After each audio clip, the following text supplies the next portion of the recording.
Contact तुर्तास पुढच्या बातमीकडे आपण बघतोय। गुहागरमधील बिबट्याचा अखेर मृत्यू झालाय। काही तासांपूर्वी घराच्या पडवीमध्ये हा बिबट्या आढळलेला होता। रेस्क्यू केल्यानंतर बिबट्या मृतावस्थेमध्ये आढळला, तर उपासमारीने त्याचा मृत्यू झाल्याचा प्राथमिक अंदाज आहे। तर गुहागरमधील या बिबट्याचा मृत्यू झालेला आहे। रेस्क्यू केल्यानंतर हा बिबट्या आता मृत आढळलेला आहे। उपासमारीने त्याचा मृत्यू झाल्याचा प्राथमिक अंदाज आहे।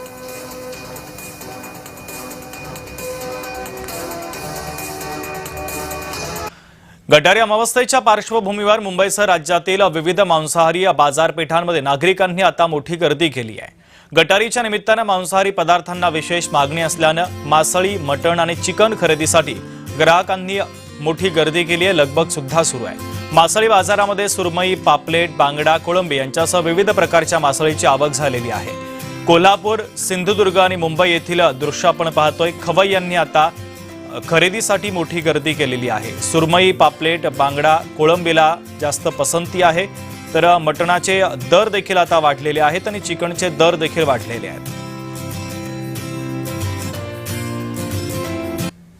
आज गटारी अमावस्येनिमित्त मुंबईकर हा मोठ्या प्रमाणावरती त्या ठिकाणी बाहेर पडताना आपल्याला पाहायला मिळतोय। मासे असतील किंवा मग चिकन मटण घेण्यासाठी आता मुंबईकर सज्ज झालाय। मी सध्या दादर मार्केट या परिसरात आहे।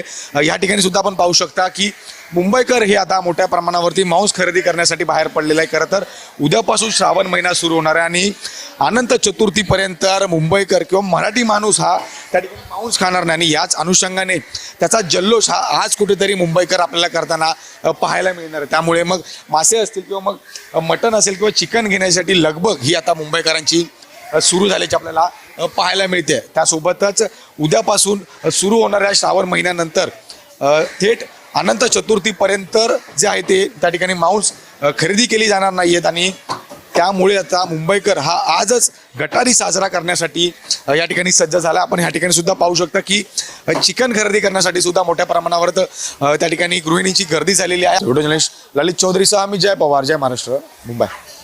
आणि या